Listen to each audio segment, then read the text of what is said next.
Bom, abrindo os trabalhos de hoje no painel eletrônico, nós vamos com o quadro Economia Direta, onde o economista Fernando Gomes, servidor da Câmara dos Deputados, nos explica os principais acontecimentos econômicos que acontecem na Câmara dos Deputados e no ambiente político nacional e têm efeitos sobre toda a sociedade. Oi, Fernando, tudo bem? Bom dia, Márcio. Tudo bem? Bom dia aí para todo mundo que nos acompanha. Bom dia, Fernando. Pois é, vamos começar pela taxa Selic. Continuam os aumentos na taxa Selic. O Banco Central aumentou agora de 3,5% para 4,25% e parece que essa já é uma tendência consolidada. Economistas vêm falando que a Selic pode estar, no final do ano, entre 5,5% e 7%. E agora, Fernando, quais são os efeitos desse aumento da taxa de juros e dessa nova tendência sobre a vida das pessoas e sobre a nossa economia? Pois é, Márcio, conforme a gente já conversou aqui em outros programas, né, a forma de combater a inflação é por meio da política monetária, né, que é operada pelo Banco Central e que nada mais é do que você subir a Selic, subir a taxa básica de juros na economia. Essa tendência de alta na Selic ela está se consolidando, pelo menos para as próximas reuniões. O Banco Central indicou nessa última reunião que deve continuar fazendo elevações na Selic aí de 0,75%, como já tinha sido feito no comunicado anterior do mês passado, quando subiu de 3,5% para 4,25%. E por que essa tendência de altas mais fortes, Márcio? Porque a inflação ela não está cedendo, ela não está recuando. Eu trouxe aqui dois índices para a gente verificar isso. O IPCA, que é o Índice de Preços Amplo ao Consumidor, que mede a inflação de uma forma mais generalizada e é um índice mais suave, né? O IPCA, no último mês, ele foi de 0,98%. E nos últimos 12 meses, a alta está em 8,9%. E trouxe também o INCC, que é o Índice Nacional da Construção Civil, é um índice mais focalizado, né? O INCC, no último mês, ele foi de 2,2%. E no ano, ele acumula uma alta de 15,22%. E se você pegar o IGPM, que é o índice que é usado para reajustar aluguéis, no acumulado de 12 meses, ele já passou de 25% ao ano. Então, como você vê, a inflação desses índices, mesmo considerando mais baixo que o IPCA, se encontram bem acima da Selic atual, de 4,25%. Ou seja, ainda é preciso continuar subindo a Selic, mesmo que a inflação recue ainda em relação aos níveis que ela está. E no comunicado do Banco Central vem uma dica importante, mas o Banco Central diz o seguinte: não há compromisso com essa posição dos aumentos de 0,75%. E que os passos futuros da política monetária eles vão ser ajustados para assegurar o cumprimento da meta de inflação. O que isso quer dizer, Márcio? Se a inflação, mesmo com esses aumentos que vêm sendo feitos, não ceder, não recuar, os próximos aumentos podem ser maiores do que 0,75%, podem chegar até 1% ao mês. Lembrando aqui, né, para quem nos acompanha possa relembrar, que o objetivo de subir a taxa básica de juros, que serve de base para outras taxas, que são as taxas praticadas pelos outros bancos, e serve também de base para remunerar as aplicações financeiras, é que quando você aumenta as taxas de juros, você desincentiva o consumo, incentiva a poupança. Desincentivando o consumo, você reduz a pressão sobre os preços, e com menos procura pelos produtos, esses preços tendem a diminuir, e é exatamente essa diminuição de preços que vai possibilitar a queda da inflação. Quando o Banco Central sobe a taxa de juros, a expectativa é que mais pessoas, com a taxa de juros mais alta, adiem a decisão de comprar, de consumir, para aplicar seus recursos no mercado financeiro e ganharem mais, já que a taxa de juros subiu e a tendência, no caso brasileiro, agora é de continuar subindo. Com esse adiamento do consumo e a aplicação dos recursos no mercado financeiro, a demanda pelos produtos diminuindo, as empresas tendem a reduzir os preços para manter as suas vendas e, reduzindo esse preço, elas vão colaborar para que a inflação tenda a cair, para que a inflação tenda a se reduzir. E o que isso resulta aí na economia, na vida das pessoas, nas empresas?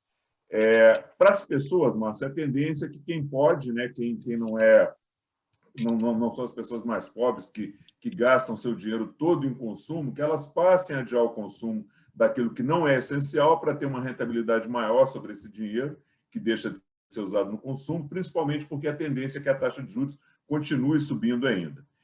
Então, você deve ter mais pessoas deixando de consumir e aplicando seus recursos no mercado financeiro. Vai haver um aumento de recursos aplicados em poupança e em outros ativos do mercado financeiro. Do ponto de vista das empresas, o que ocorre é o inverso. O custo de financiamento da produção e dos investimentos ele vai ficar maior porque a taxa de juros está aumentando. E para a economia, qual é o efeito esperado desse aumento da taxa básica de juros? O primeiro efeito é exatamente a queda da inflação. A gente espera que haja uma queda da inflação com esses aumentos da taxa de juros. Segundo efeito, aumento do custo de financiamento de produção das empresas. As empresas vão ter um custo mais alto para produzir seus produtos e vão tentar repassar esse custo aí para os preços dos produtos para os consumidores. Como a economia ainda está se recuperando, esse repasse de preço vai ser mais difícil, mas ele pode ocorrer. E aí você tem a taxa de juros atuando de um lado para diminuir o consumo, que reduz a inflação, mas de outro lado você tem a taxa de juros subindo e aumentando o custo das empresas que vão tentar repassar esses aumentos aí de custo para os preços, que vai contribuir para o aumento da inflação. Então a taxa de juros ela atua dos dois lados, né? O que a gente espera? É que a dose do remédio, que é a alta da taxa de juros, não tenha que ser aplicada por muito tempo, que os aumentos na Selic possam reduzir a inflação para dentro da meta o mais rápido possível e depois você possa começar novamente um processo de redução da Selic para diminuir os custos das empresas, não só os custos de produção, mas também os custos de investimentos. Então, resumindo aqui, Márcio, de tudo que eu falei, o que se espera é que essas altas nas taxas de juros resultem em queda da inflação e não haja um aumento de custos de produção e de investimento das empresas. Cenário que todos gostaríamos é que a inflação, que as metas de inflação voltassem aos padrões que são aceitáveis o mais rapidamente possível e que essas altas da Selic possam ser interrompidas. Agora, se isso vai ocorrer, a gente não sabe. E se a inflação não ceder, as altas vão continuar, porque você não pode tirar o remédio antes do paciente estar curado, né? E talvez tenha que se aumentar a dose, que é passar exatamente aí para aumentos de 1% ao invés dos 0,75% que estão sendo feitos hoje. E esse cenário é bom para quem, Márcio? Principalmente para quem tem dinheiro sobrando para investir, os chamados rentistas. E é ruim principalmente para os empresários e empreendedores que investem na produção e geram mais empregos, porque eles vão ter custos cada vez maiores para produzir. E é ruim para a economia, porque se os empresários têm custos elevados e investem menos, eles geram menos empregos e a economia cresce menos. E é ruim, é péssimo para a população mais pobre, que não tem como se proteger da inflação, da alta de preço e ver seu poder de compra, ver seu salário ficar menor a cada mês. Mas é um remédio necessário, porque pior do que tudo isso é uma inflação alta e sem controle, que aí desorganiza a economia como um todo e prejudica principalmente as pessoas mais pobres.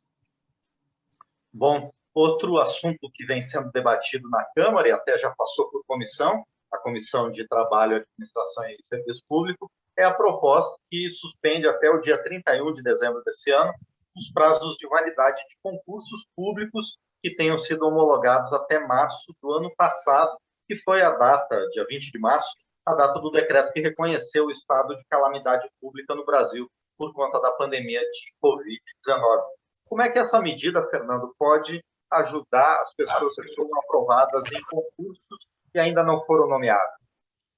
Pois é, Márcio, essa é uma medida importante para os concurseiros aí do país, né? Mas acho que vale a pena a gente lembrar aqui, só para não criar uma expectativa grande, que essa aprovação ela ocorreu no âmbito da comissão de mérito do projeto, mas o projeto ele ainda tem várias etapas a serem vencidas para entrar em vigor e virar lei, né? Ele precisa ainda ser aprovado na Comissão de Constituição e Justiça aqui da Câmara, tem que passar pelo Senado e depois tem que ter sanção presidencial.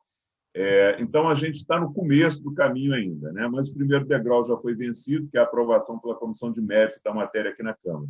E o que é esse projeto na prática? O prazo ele prorroga o prazo de validade dos concursos que foram homologados até 30 de março, como você disse, para 1º de janeiro de 2022. E o que isso quer dizer?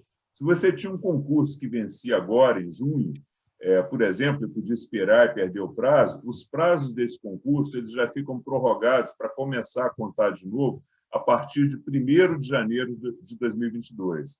E aqui é legal a gente trazer um conceito importante, Márcio, que é o de concurso homologado, né? Essa decisão só vale para os concursos homologados. O que é um concurso homologado? Você, eu tenho certeza que já sabe, porque já foi concurseiro um dia, né? E eu também. Então, vamos explicar aqui para quem nos acompanha e ainda tem dúvidas com esse termo, que as pessoas possam entender.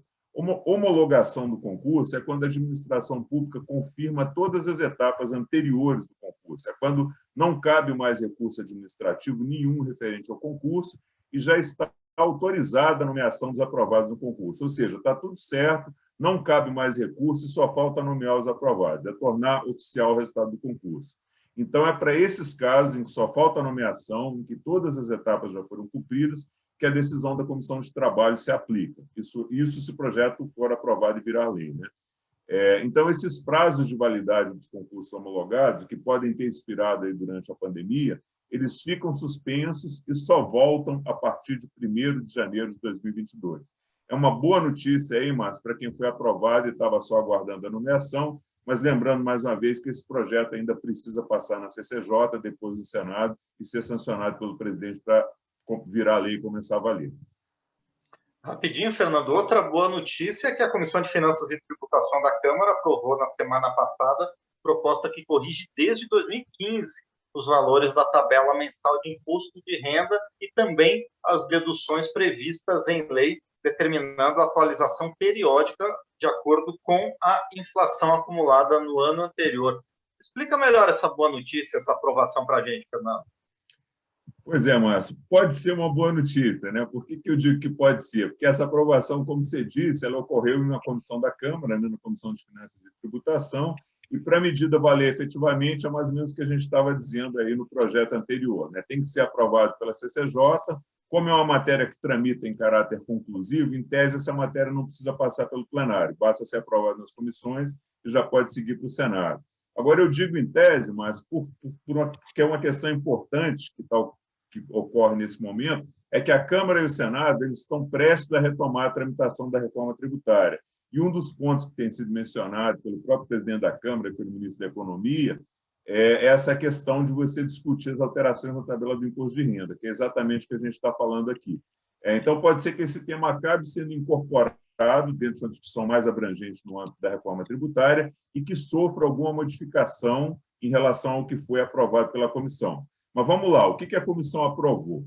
O texto final aprovado, ele atualiza a tabela e as deduções que podem ser feitas quando a gente faz a declaração do imposto de renda, em 31,92%, que é o acumulado do IPCA feito de 2015 até 2021. Ou seja, ele corrige pela inflação do período acumulado aquelas deduções que você pode fazer na declaração e que tem limite fixo de valor, como, por exemplo, os gastos com educação, que agora passa a ter esse limite aumentado em 32%. Outra atualização é sobre o valor de quem precisa declarar e pagar imposto de renda. Aqui tem um reajuste de 31%.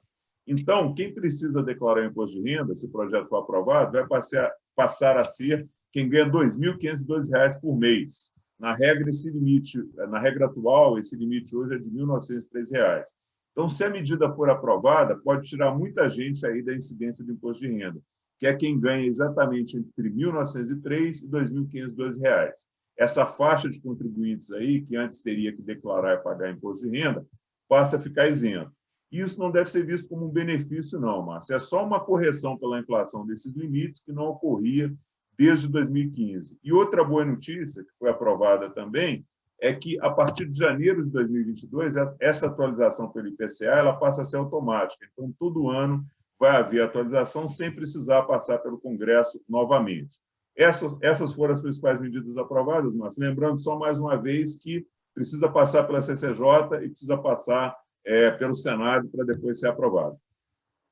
Muito bem, agradeço então ao Fernando Gomes, mais uma vez explicando as grandes questões econômicas que são discutidas aqui na Câmara dos Deputados. Obrigado, Fernando, até a próxima terça.